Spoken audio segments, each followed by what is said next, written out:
Hi Muses! It's been ages since I've been in here. Probably if you don't know, I've got a free Facebook group. You can check it out in the header of my page, or I'm going to put it in the comments below because that's the way to do it nowadays once this page loads.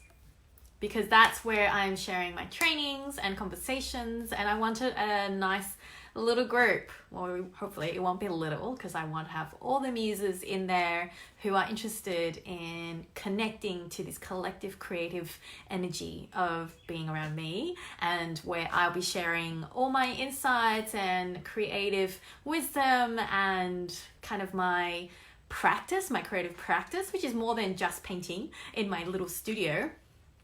Although we were just talking to our architect this morning about the house, and it's going to have my studio in there. I'm super excited. It's going to have lots of big windows, but at the same time I want lots of space to put all my stuff, and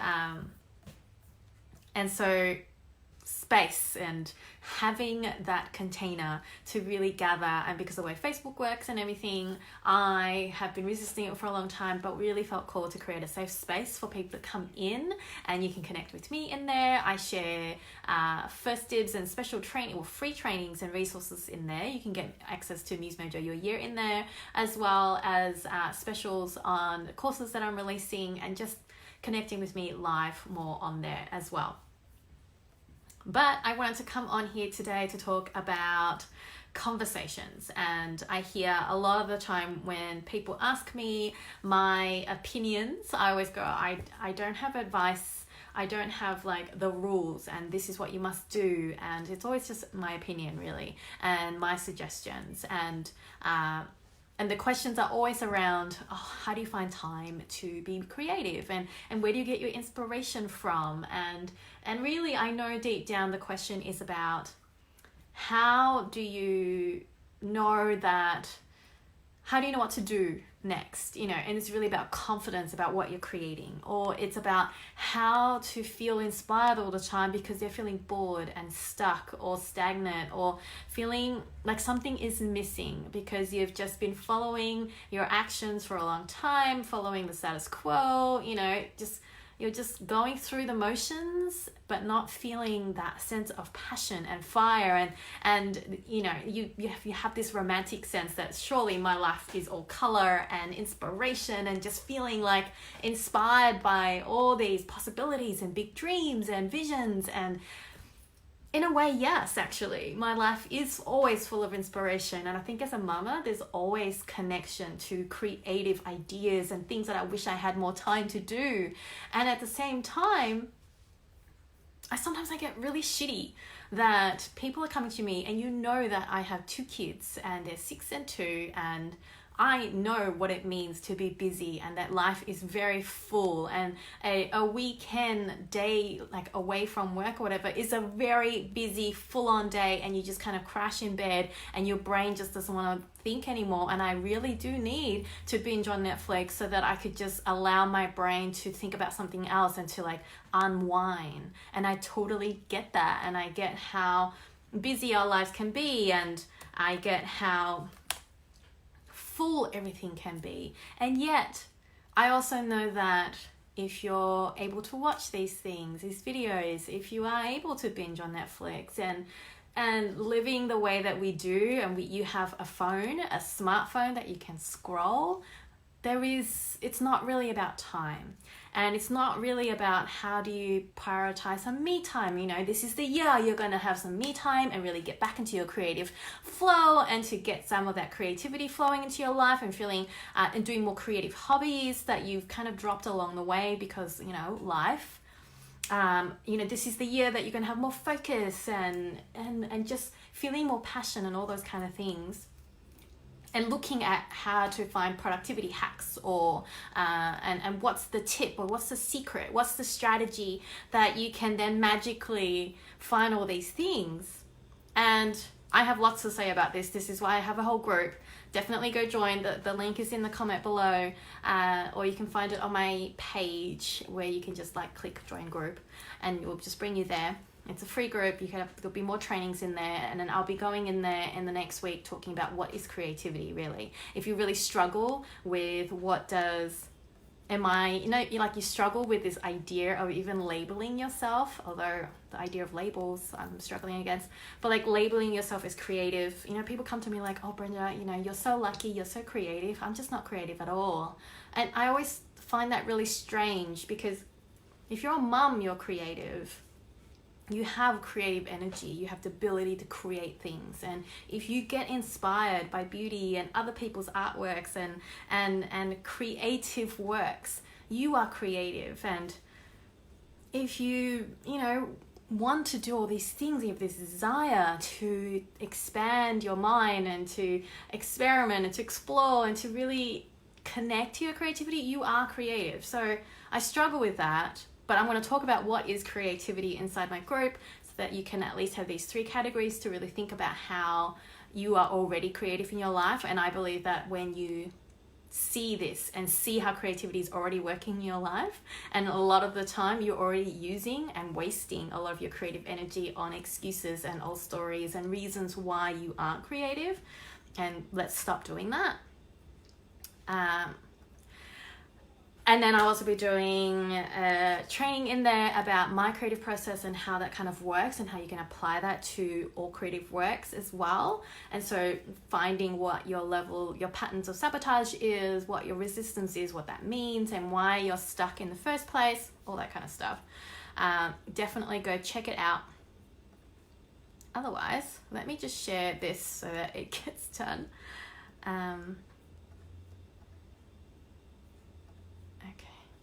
Oh, that's not working. Okay, I'm getting very distracted.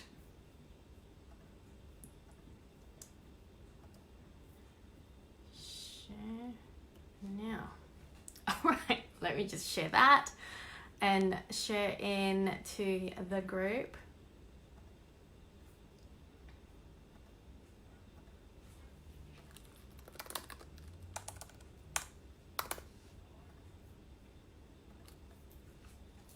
All right, so it isn't about trying to find more time and finding the secret hack or to find more focus. If only I could just find a way to be able to prioritize my creativity. And maybe if I just join this painting class, I'm going to be able to find my creativity.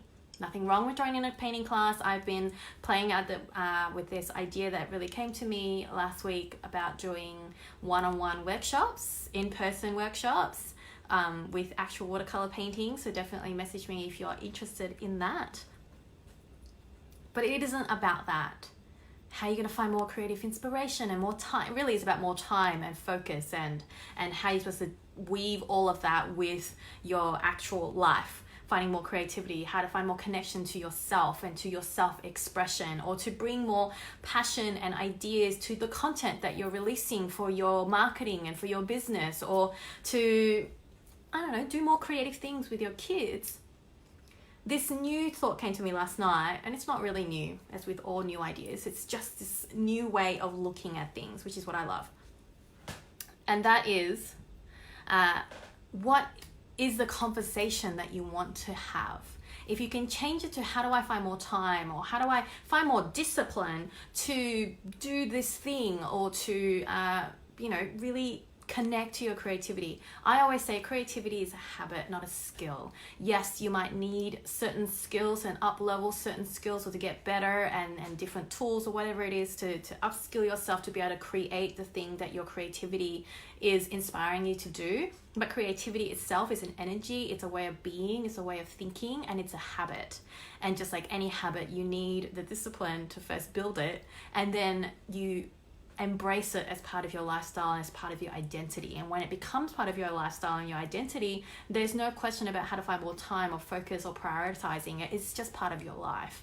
And so, having said that, yes, maybe it feels easy for me to say that because I'm a traditional artist, and I say traditional because I'm actually a painter. A although you'll be creative in the way you make spreadsheets that explains the whole picture of your business, or you're creative when you cultivate the right atmosphere and environment so that you can have the party that provides the right mood that you want for this particular event, all those kind of things, right? Before I get completely distracted down this road, is that yes, it's easy for me to say that because it's, I'm a painter, it's part of my work, but at the same time, it means I've had to be disciplined and to understand what creativity is because I need it for my work, and also because as a mum with little kids, I am constantly using it all the time, and just like a muscle, it can get tired. And so how do I find ways to rejuvenate it and stay connected all the time? Because creativity, your relationship with your muse is a relationship, and that requires attention and energy and focus and making the effort to connect and to play together and to not constantly demand it to make masterful paintings so that you can sell it all the time. And that's where I found myself a lot of the time, where I was no longer playing, and that there was so much pressure on the artwork that I had to make that I was no longer feeling creative and an artist. I was feeling like a little monkey pushing buttons, being told what to do by me, and that was not a good place to be. And so instead of going, how do I find more time or more discipline, whatever it is, what is the conversation that you want to have? Maybe right now the conversation you're having is about old excuses and stories about how that one time that teacher said that you suck and you really should try something else, and really you shouldn't do art anymore because it's not for you, and you're better off if you want to find a job in the future to do maths. And that's the conversation you've been still having in your mind about how you wanted to talk about this, you wanted to talk about this kind of thing, but the voice that was replying back was about how you suck and telling you the lies that you've been told by resistance to keep you safe. You have better things to do. Surely you should be just grateful where you are. Surely you do not want to make a fool of yourself playing around. You're too old, you're too young. What is the conversation that you're currently having, and what's the conversation that you want to have? Maybe the conversation you really want to have is just permission to explore new ways of seeing, exploring new ways of speaking, and exploring new ways of expressing yourself. And you think that expressing yourself has to be a painting or music or dancing or writing, but really it could just be making doodles in the sand when you go to the beach. It could be just taking photos of your kid and making a stop motion, I don't know. Or it could just be having a cup of coffee and a quiet moment and just allowing your daydreams to fill your mind for 5 minutes. And that's your connection to creativity. And that's the conversation that you actually want to have. And that conversation is going to lead to, well, how can I have more of that kind of conversation and instill more of that? Well, then maybe that means joining in my free Facebook group so that you can tap into that conversation, which then leads to the next conversation about, well, I could do more dancing and really play more music, which is something I can do on my way to work on the train, and I'm listening to it, and I can curate a music list. So I don't know, whatever it is that is for you, just like when you're in a party and you're having, those really great conversations where you're really into it, and then an hour later you look up and you're like, how did we end up here? But yet it felt rejuvenating and it felt relaxing, and you didn't have to stress so much about it, and you didn't have to plan and prioritize. You were just going with the flow of the conversation. So instead of going, how can I find more self-discipline, more time and more focus to get more creativity into my life, maybe the question needs to be, what's the conversation that you're currently having, and what's the conversation that you want to have, and how can you create the space, create a moment, no matter how imperfect, to have that conversation? How can I connect to a community like my free Facebook group, if that's what you're looking for, to have these kind of conversations? How I'll connect to someone. I've got 90-minute strategy sessions, which I'm launching this week, about to, if you want to talk with me and we can make a plan and a strategy about how to get your creative flow going and to get projects going, to get more creative practice happening in your life. Maybe that's a conversation, that's the place that you need to have that. Is it about finding I'm looking for my notes down here so I'm not distracted. And I looked up what does conversation really mean, right? And the dictionary, this is the gist of it. It's about an exchange of ideas and thoughts and feelings and information. And so it's not learning like in a, like in a sermon or in a lecture. It's not someone telling you what to do, right? It's a conversation, it's two-way, it's a communion. And that's also how creativity works. It isn't just sitting there waiting, twiddling your thumbs, bored, not doing anything, and an inspiration and the muse is going to like bless you with this influx of ideas and at the same time give you the motivation to do it and to give you the perfect tools to do it and to give you the right passion and the right motivation. Did I already say that? Motivation to actually get up off your ass and do it. Because it doesn't work that way. It needs to be, like any relationship, two-way. You need to cultivate the habit of connecting, of being able to recognize creativity's voice and to know that if it is part of who you are and that's what you're being called to do, then you're going to do it either in little moments in between things and being okay with that, because we can't always take every weekend off and going on a special weekend retreat alone in a cave somewhere so that you can really pour out this creative work masterpiece that you're being asked to do. Like my paintings, right? Sometimes, yes, I have 2-3 hours when the kids are at daycare and at school and everything, and I get to really get into it, and that's beautiful. But I don't get that all the time. And if I only waited for that, it would never happen. I would not have a body of work to present or to sell or to even feel like I am getting into that flow of things. I practice being connected to my creativity and to that flow by the little moments. Sometimes my creative practice includes just journaling in my journal and just really getting out all those fears and doubts that are going to show up when I'm standing in front of the easel. My creative practice might be 5 minutes here and there, noticing the way the wind blows through the leaves and the shapes that it makes and how that kind of sparks some sort of idea, which then connects to some other idea from 2 months ago, and then it comes out to a mark that I want to try out on the canvas. And all of these things I'm constantly having in my mind so that when I do get an hour or 20 minutes or 10 minutes in front of the easel to actually do the work, it's already ready to come out. Does that make sense? A lot of the time when you guys come to me and be like, oh, how do I find the time? I wish I could paint more and I just don't have the time to do it. Well, because you're thinking it's like this one-time event when your creativity is an ongoing relationship and it's an ongoing daily practice of connecting, of finding other ways of expressing that creativity when you don't have time, which I totally get. It's like a practical thing to sit down and get the brushes out and do that painting that you want to do. Maybe your creativity and your muse is asking you to just write down all these thoughts and ideas and conversations that you want to be having with your painting.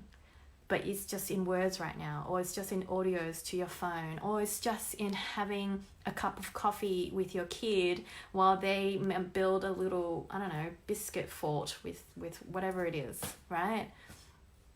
And so this idea of conversation, what's the conversation that you want to have? What's the communion that you're looking for when you're asking for more time to create, more focus to do the creative work, or to have the confidence to find your creative voice, or to have more self-care and self-discipline to actually give yourself that priority of me time. So if you want looking for more self-care, I'm looking at my notes to make sure I've said everything I needed to say. And I'm getting hot, so I know I'm like really in the zone. More self-care and prioritizing of me time. A lot of the time, I know for myself, when I feel like, I wish I could find more me time alone and I could just give myself the self-care and to do my hair or do my nails or whatever it is. I know that the conversation that I really want to have is to really have space and time to converse with my soul, my heart. That's what I'm craving. It's to have that alone time so that I can really hear myself and my soul and not everybody else's needs and everybody else's demands. That's the conversation I want to have. It's not just about self-care and self-love and having me time, it's because there's a different conversation that I really want to have, and I miss having that conversation with myself.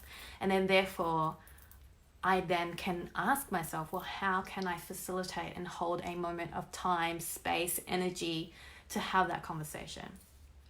If it's about, I want to have more self-discipline and self-responsibility to really actually stop pissing around and actually get down to doing the thing that I keep saying I want to do. I don't want to just talk the talk, I want to walk the talk too. Maybe the conversation that you really want to have is about feeling more self-respect and a sense of feeling like you're being aligned with your values, and a sense of integrity about being the person that your inner self knows that you are, but right now you're not taking the actions to reflect that. And so then that conversation becomes less about how can I have more self-discipline. It's about, well, how can I respect my values more? Where is the disrespect coming from? Is it about boundaries? Is it about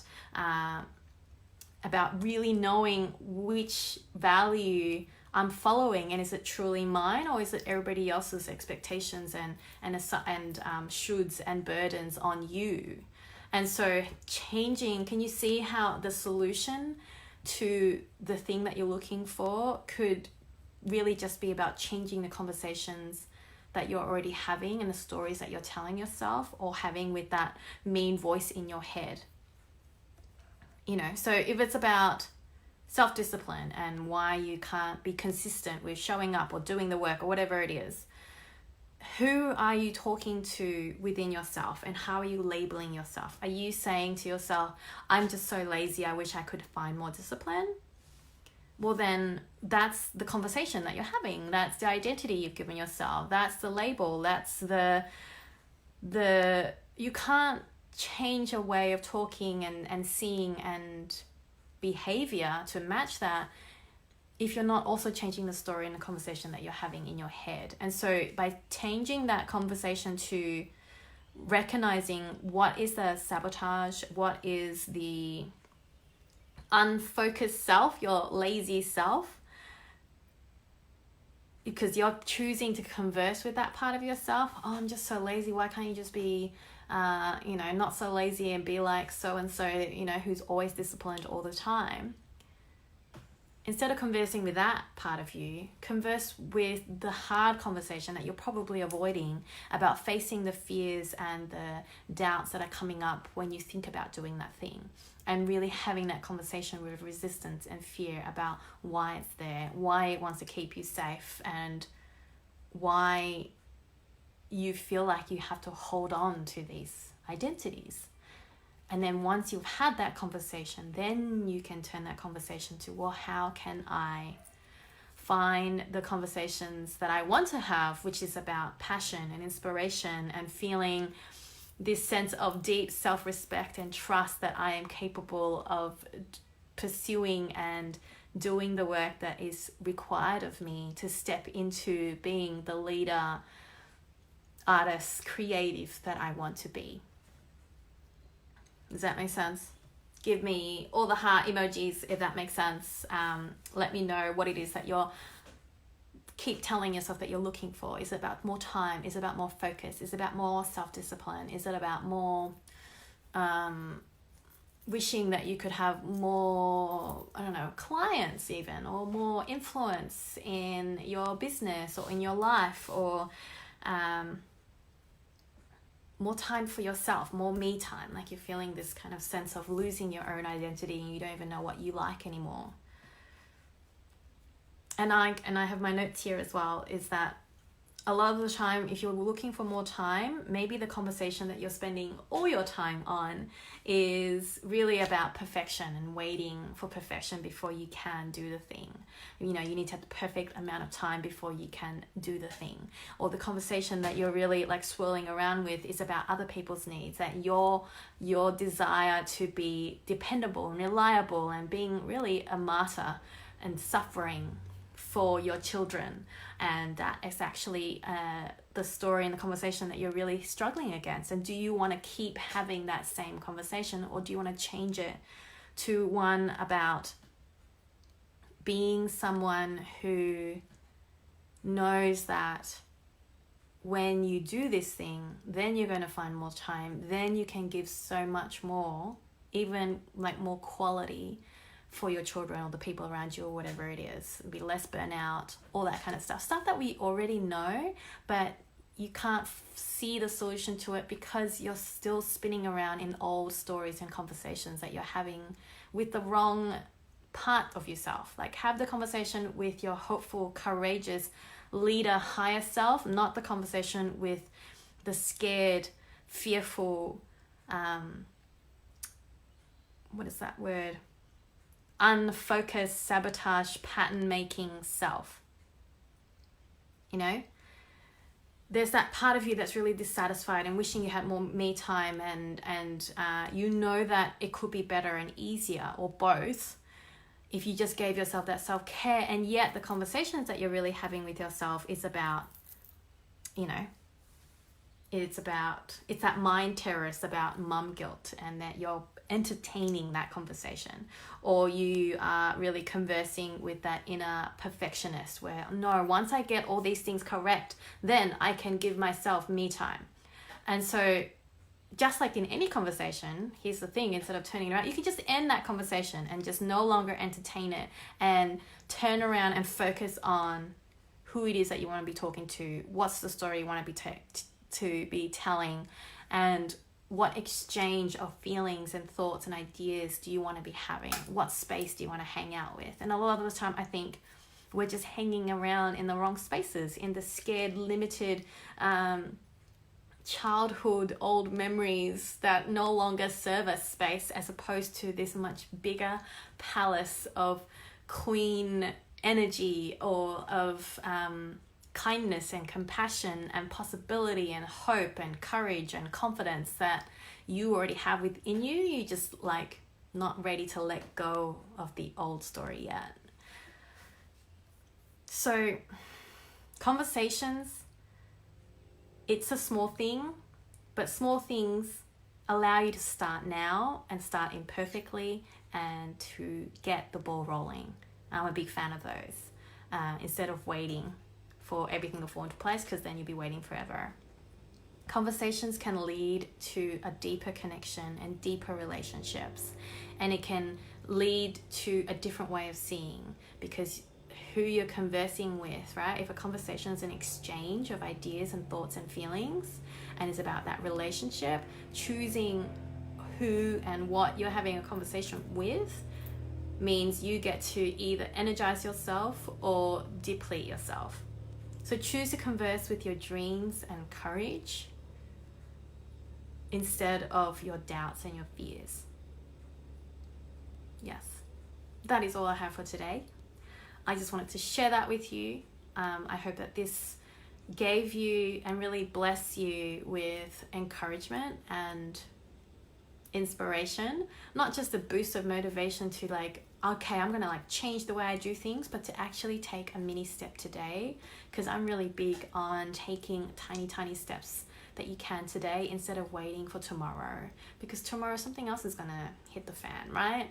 And so if you can start now imperfectly in tiny little steps, you're going to be so much more ahead a week down the track than if you just waited a week hoping for everything to fall into place. And really practice recognizing and seeing and acknowledging the conversations that you're having, and, you know, asking those questions, even if it's about how do I create content for my business marketing or social media, how do I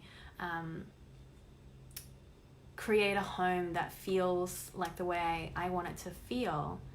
Maybe the question is, what's the conversation that you want to have, and how can you facilitate and create and build the space to be able to hold that? And a lot of the time the answers is going to be either changing a perspective, changing your mindset, changing the way you're looking at things, and letting go of whoever it is that you're having those old conversations with that no longer serves you, that is actually unhelpful because you're just repeating the same things, and turning your mind to your courage and your hopes and your higher self, and having that conversation with them instead. That is all. Let me know what you thought. I would love to know. Otherwise, join me with more conversations like this and trainings on how to live a creative life with joyful purpose inside my free group. You'll get the link in the comments below, and I will see you guys in there. Bye.